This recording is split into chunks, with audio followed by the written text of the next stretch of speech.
Today is Friday, March 10th. Go to all your classes today. Please stand for the Pledge of Allegiance.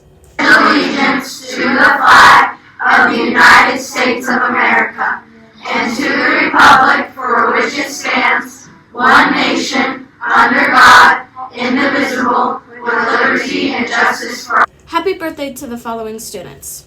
We sing happy birthday to you, and may all your dreams come true. You want to save 3 lives? This question could be answered simply, and most of you will say yes. A single donation or unit of blood could save up to 3 people.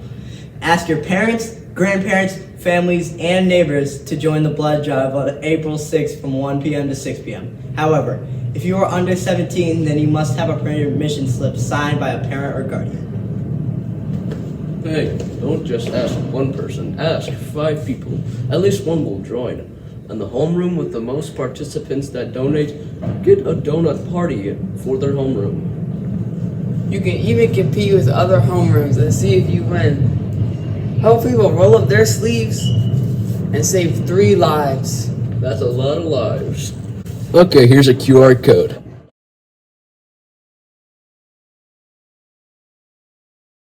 There are no after-school activities today, but make sure to be ready for your pursuits starting Monday. Remember to get your blood donors. Bring in your signed forms to your homeroom teacher. The homeroom with the most donors gets a donut party. On today's weather, we have a high of 46 and a low of 29. It is partially cloudy and 62% humidity. Sunday is daylight savings time, so make sure you set your clock back to 1 hour before you go to bed. Your lunch options for today are pizza, seasoned rotina pasta, classic American cheeseburger, and your other usual options.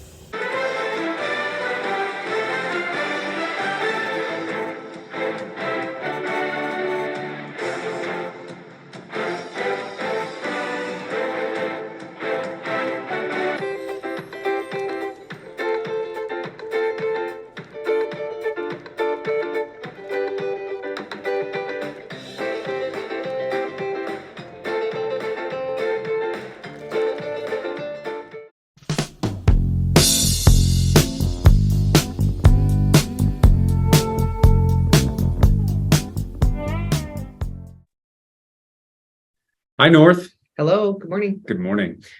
Mrs. Fink and I are recording a video because we've noticed something. I think a lot of people have noticed something around the school, and that is a lot of people, or some people, who are saying really mean things to each other, and it varies. There's all kinds of different ways that this has kind of played out.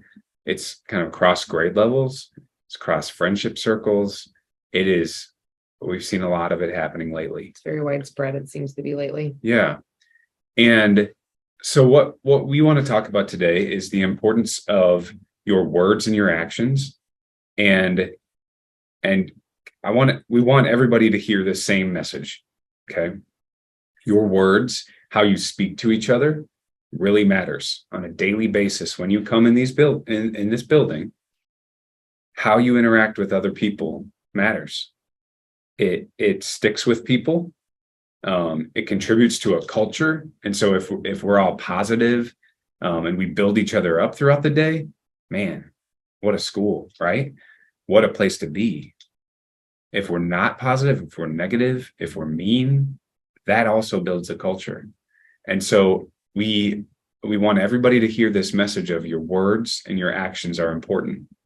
There are a number of non-negotiables when it comes to how we talk to each other. It is not okay to make fun of somebody's family situation, to make fun of their race, gender, to make fun of their intelligence, to make fun of abilities or disability. None of those things are okay. Their life experiences. Life or anything, experiences. like their educational abilities or their strengths or weaknesses. All those things are off the table. It's not acceptable. We need to build each other up. We need to be kind, ask questions, learn about each other, learn about yourself. That's how we build the best school possible. And if you're struggling, like, to figure out, like, how do I do that? You know, maybe you're sitting here and you're listening and you might be going, yeah, I do that sometimes. I do it within my friendship groups. I do it online, group chats, whatever it might be. And you're like, I don't really know how to be different. That's just who I am. Like, we'll hear that phrase sometimes, like, that's just how I am. Mhm. I always recommend, like, look to the people who don't. You know, look around your classroom, pay attention to the people that or they're just kind every day, because our school is filled with kids like that. Absolutely. That doesn't make them perfect by any means. Everybody has things that they're working on, but there are many, many people in this building, students especially, that really are kind every single day. Mhm. That they exhibit patience, Yep. they exhibit compassion, they try to, like you had said, like, ask questions when they don't understand something, but they ask questions in a respectful way. Mhm. Those people are all around you. So if you don't know how to kind of do it yourself, one, the adults, we will help you, but you really have great examples every single day in your classrooms. Look to those Absolutely. people, model what they do. Absolutely.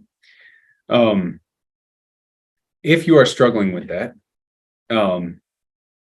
reach out. You got counselors who know you, who can help you through that, who can help ask the right questions. So reach out for sure. But we, as a whole school, have got to be committed to speaking kindly to each other, to being positive with each other, and building relationships. We are responsible for our character. We're responsible for our relationships, our learning, our respect. We are responsible for them. Each of you are responsible for your own R4, right? All of us are responsible for this school. Next week is Pursuit Week, and there's going to be an opportunity for you to get to know 6th graders, 7th graders, 8th graders who you would never interact with outside of this. And it's a whole week dedicated to that. This is a prime opportunity for you to get some practice in about learning about other people, about being kind, about being welcoming, about joking and having fun in a positive way that uplifts and builds relationships, builds community, builds memories. Next week is a prime opportunity for you to do that. And when it comes to those things like pursuits or just new environments where you're going to meet people that you don't know, obviously you hear us say, like, first impressions matter, right? Mhm. But keep it simple. You know, walk into the classroom with, like, a smile, or at least like a welcoming look on your face, right? Maybe sit by somebody you don't know. For 6th grade, that might not be difficult because you don't know as many people in the 7th and 8th grade. But for 8th graders especially, you know, you're going to know other 8th graders. Sit by a 6th grader and introduce yourself. Say Yeah. hello. You don't have to, you know, ask them how their day is. Ask them why they chose that pursuit. Keep those things simple, because anytime that we put ourselves out there and we show that we're willing to be vulnerable just to learn about you, Mhm. you're going to get that back. So it's a great way to practice. Pursuit is a great way to practice those, what sometimes can be uncomfortable social situations, a bunch of new people, Yeah. new teachers, but it's excellent practice because you're getting to do something you want to do or that you're interested in. Plus you're doing it amongst other people that are in the exact same situation. So I'm Mhm. excited for Pursuit. I think it's a great opportunity. That's great. Thank you for listening. Let's make a difference. Let's actually choose to actively be kind, positive, building up with our words and our actions. And thank you to those of you, again, who are doing it every day. Mhm. You are helping create the school culture that we want. Mhm. So keep doing those things. Thank you. Thanks. That's it for today. Have a great day. And remember, We are responsible for our